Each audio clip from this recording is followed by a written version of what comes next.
bienvenue.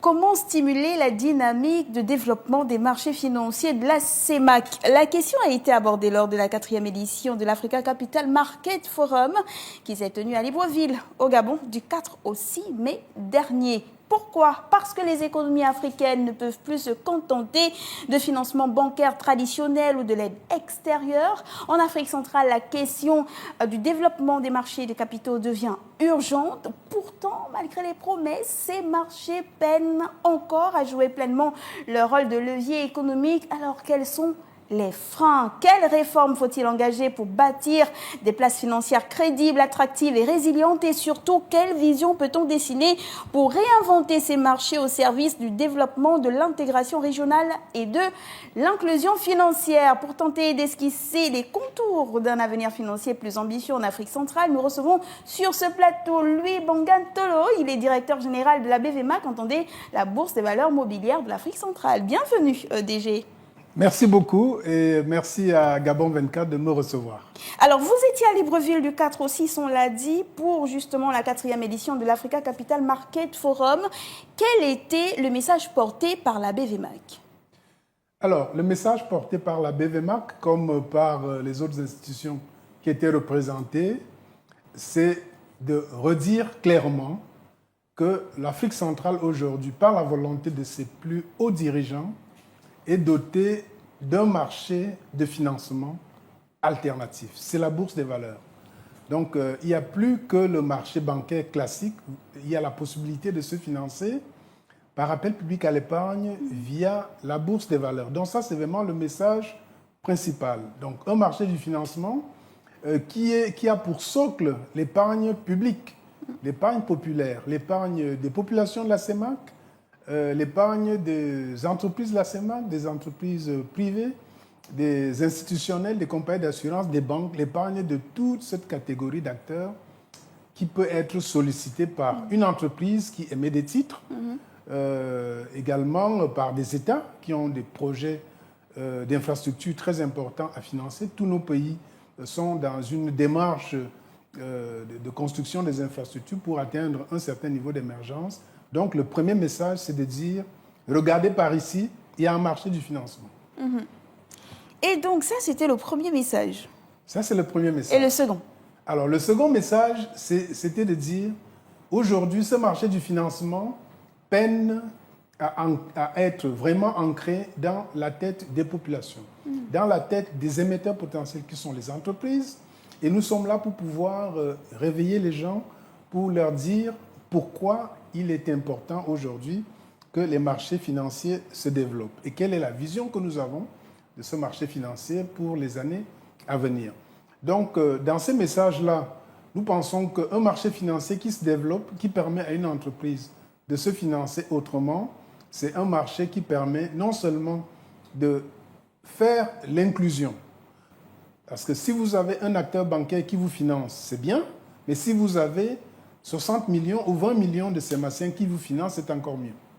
Donc ça, c'est vraiment les messages. Mais comment y arriver? Comment faire en sorte que les entreprises se soucient de cette alternative de financement qui leur est offerte, mais également les populations, c'est-à-dire soit impliquées et soit intéressées par ces mécanismes-là, il y a des prérequis. Donc il y a des prérequis pour les entreprises, il y a des prérequis pour les États, il y a des prérequis pour les particuliers.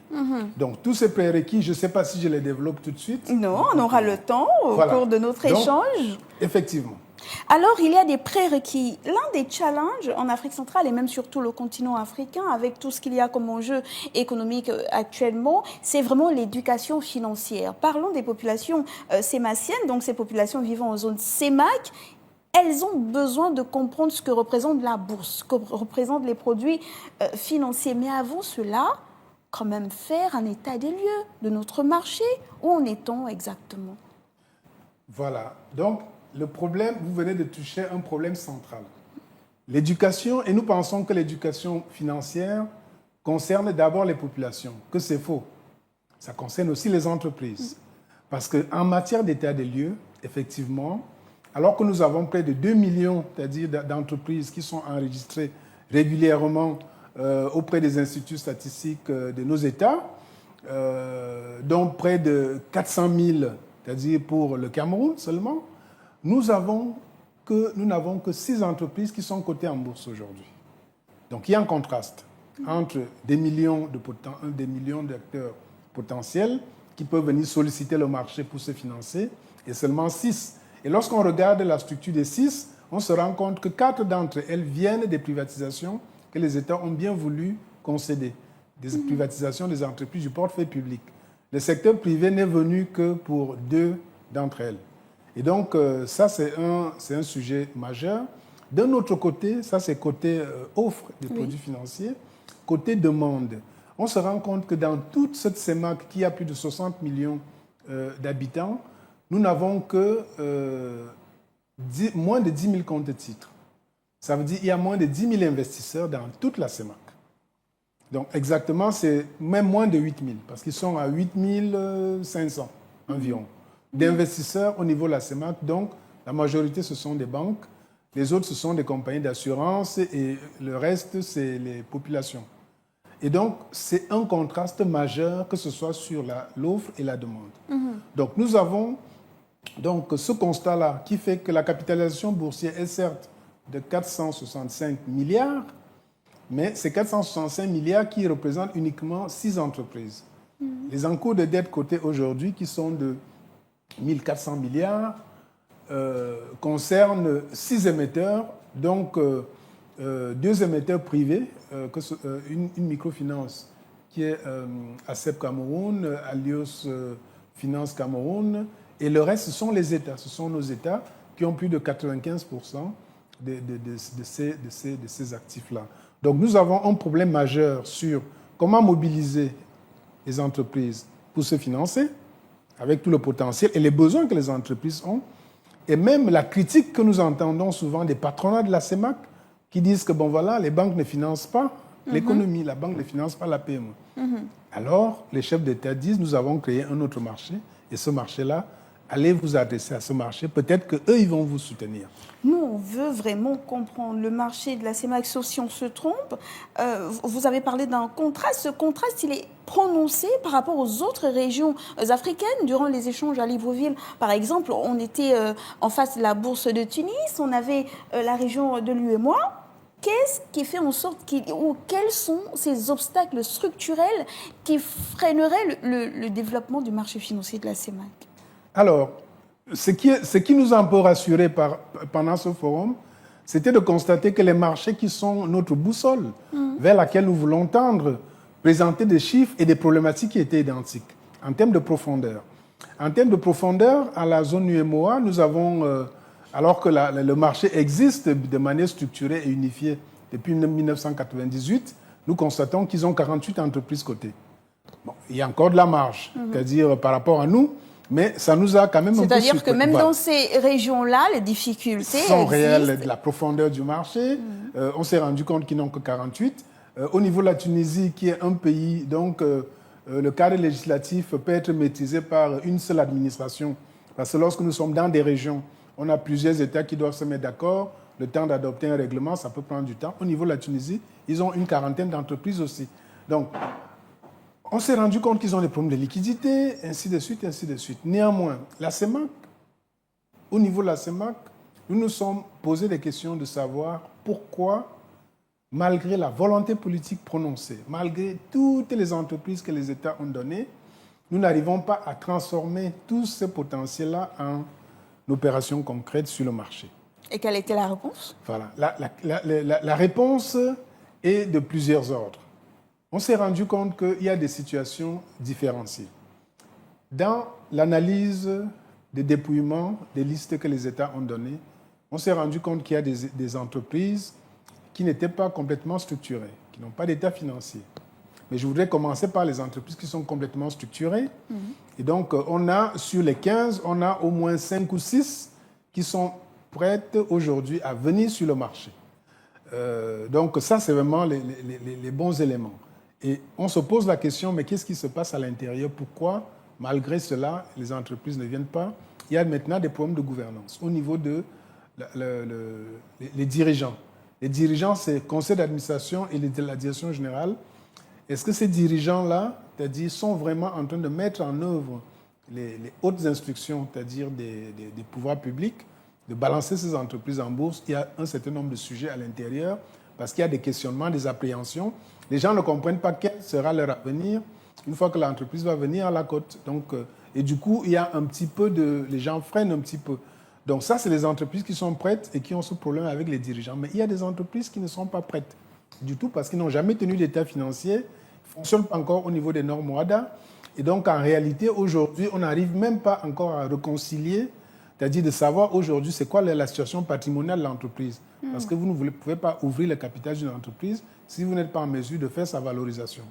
Donc, ces entreprises-là ont besoin d'entrer dans un cursus de mise à niveau. Et ce cursus de mise à niveau, il faut que les États continuent à demander cette performance-là à ces entreprises. Parce que si les États se disent, bon, nous, on vous a écrit d'aller à la bourse, on ne sait pas ce qui se passe, non, là, il y aurait un problème. Donc, il faut que les États continuent à demander à ces entreprises-là de se mettre aux normes, de se conformer. Et puis, bon, ça, c'était la deuxième catégorie. La troisième catégorie, ce sont des entreprises qui, aujourd'hui, disent que nous n'arrivons pas à atteindre un niveau de performance qui peut intéresser les actionnaires minoritaires qui viendraient demain. Pourquoi? Parce que dans notre feuille de route, les États nous contraignent d'assurer des missions de service public. Quand une entreprise dit « je fais un chiffre d'affaires qui est intéressant, mais on me demande de créer des routes, on me demande de faire des forages, on me demande d'aller construire des écoles, des dispensaires, un ensemble de choses. Ça pèse dans mon exploitation et je suis dans une exploitation qui est structurellement déficitaire.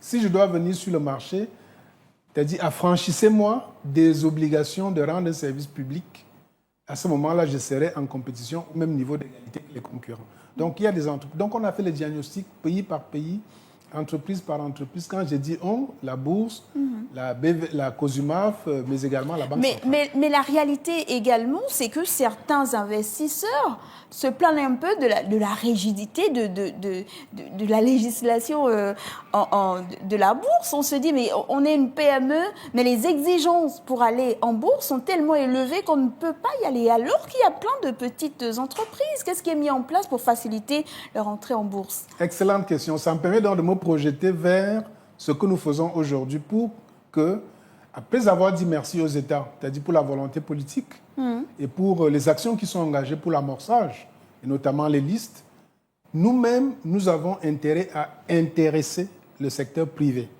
Comment intéresser le secteur privé? L'État doit faire quelque chose, mais nous-mêmes, nous avions des cartes en main.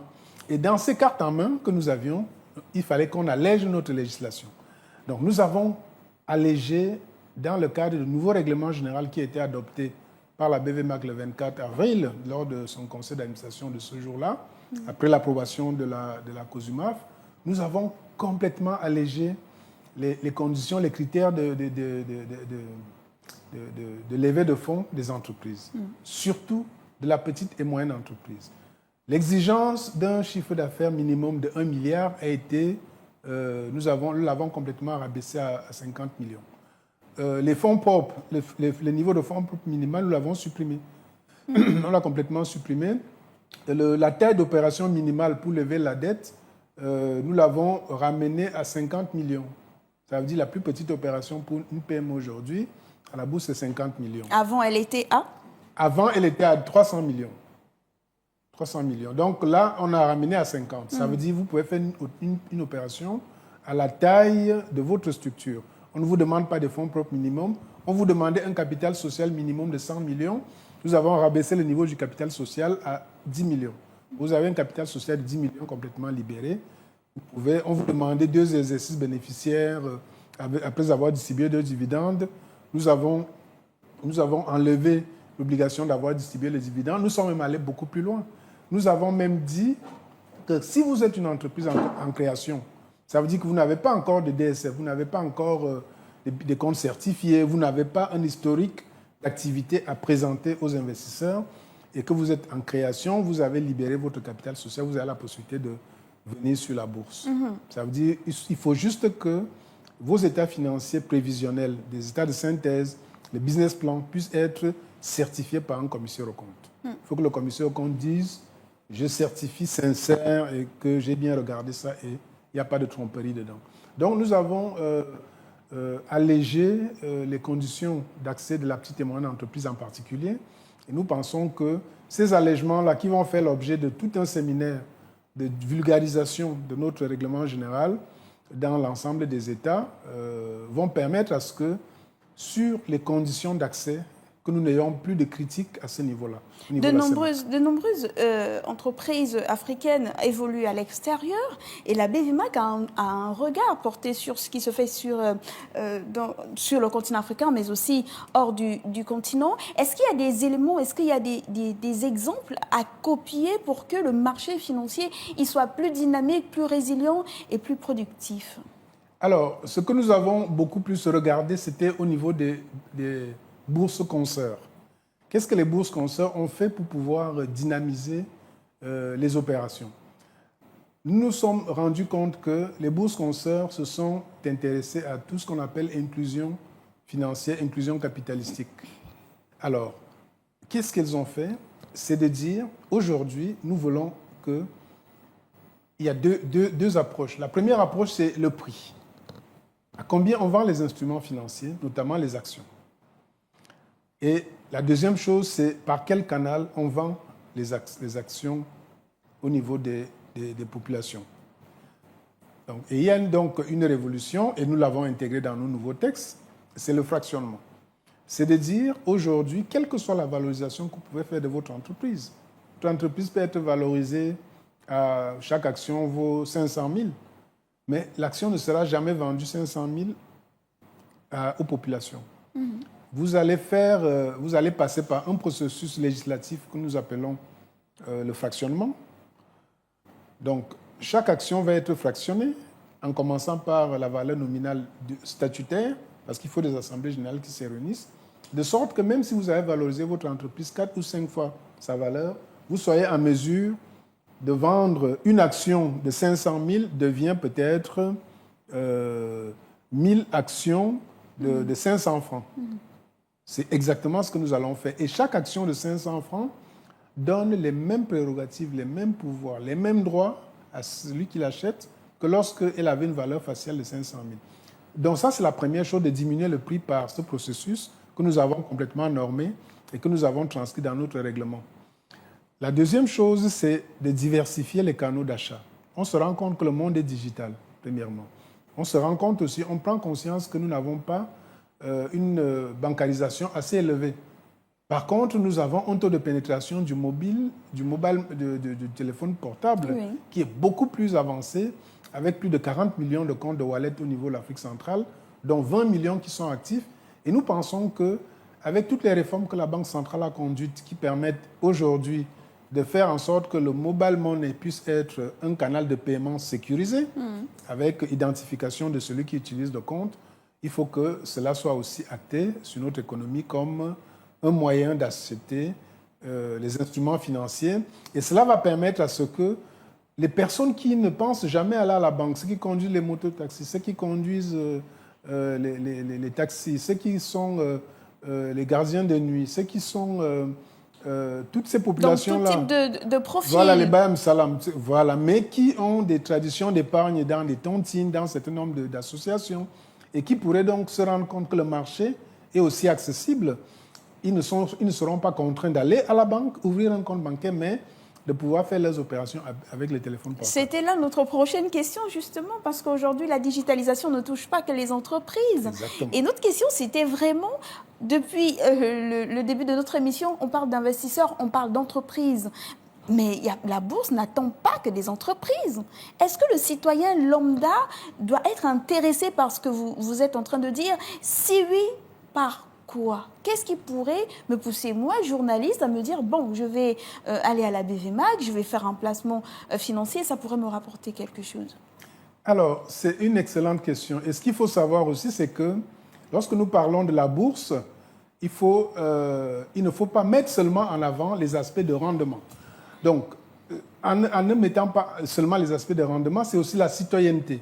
Alors, si j'achète des titres d'un État, et l'État a émis des titres et je les achète, je contribue indirectement à financer, c'est-à-dire le développement de mon pays. Donc, en fait, il y a un acte citoyen derrière. L'autre, c'est que si un État privatise son entreprise, comme ils ont fait avec SCGR, ça veut dire que l'État permet à ses citoyens de contribuer à la redistribution. Donc, en fait, c'est un patrimoine public. Je cède une partie pour que vous puissiez aussi bénéficier des produits de la croissance. Pour que tout le monde soit dans la fameuse félicité.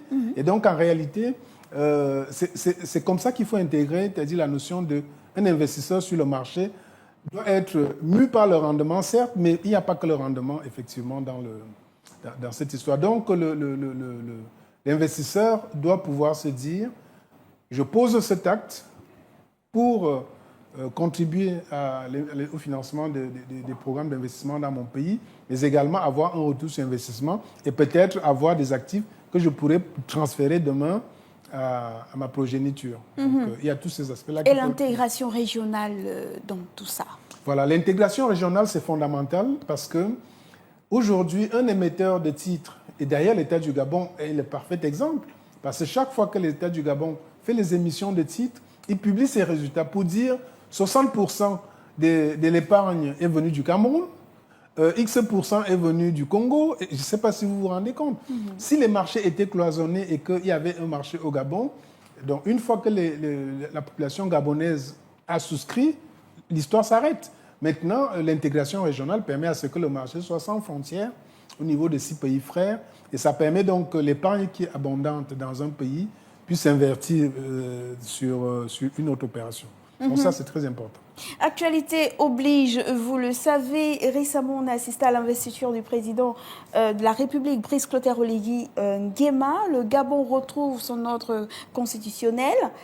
Et donc, qu'est-ce que la BVMAC pourrait attendre de l'État gabonais et qu'est-ce que l'État gabonais a gagné à continuer comme ça, à participer aux efforts de cette BVMAC?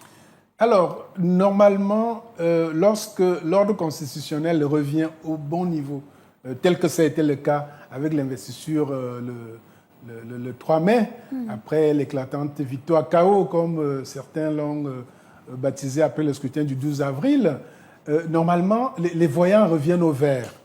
Parce que tant que cet ordre-là n'était pas établi, les investisseurs pouvaient avoir des appréciations sur la capacité de l'État à rembourser et à honorer ses engagements, surtout s'il y a des velléités de quelqu'un d'autre qui voudrait prendre le pouvoir. On se dit la première mesure qu'il va adopter, c'est de ne pas reconnaître les engagements que l'autre gouvernement a pris. Donc nous sommes dans la même dynamique que l'OUA, qui aujourd'hui a redonné au Gabon toute sa place dans les institutions. Et donc en réalité, c'est des actes forts pour un marché de savoir que nous entrons dans un système de stabilité institutionnelle. Et cette stabilité institutionnelle va faire que les opérations du Gabon risquent de continuer à être sursouscrites parce que les opérations du Gabon, durant toute cette période qui a commencé un certain 30 août 2023, on n'a jamais eu vraiment peur.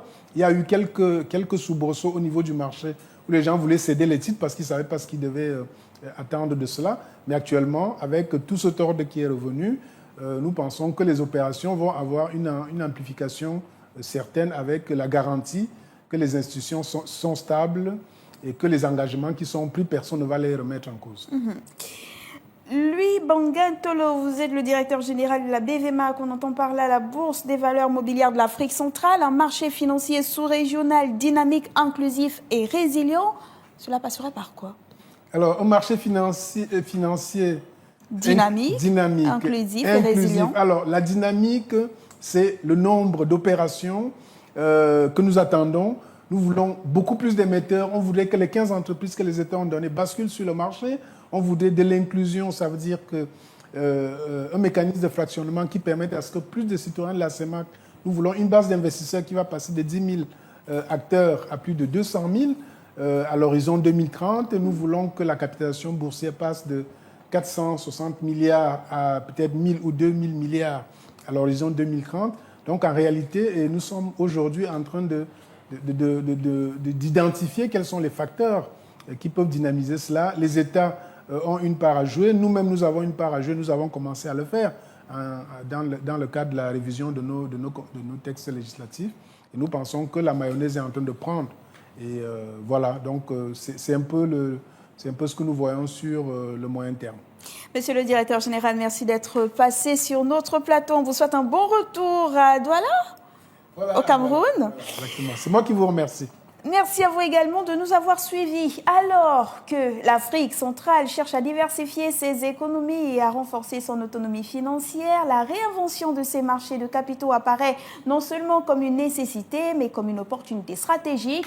Transparence, innovation, intégration régionale et confiance des investisseurs seront les piliers de cette transformation. Construire des marchés profonds, liquides et inclusifs demande un engagement fort des acteurs publics et privés ainsi qu'une vision partagée à l'échelle sous-régionale. C'est à ce prix que les marchés de capitaux pourront jouer pleinement leur rôle de catalyseur du développement, comme nous l'a dit notre invité. Merci de nous avoir suivis. Restez sur Gamon 24. Moi, je vous dis modestement au revoir.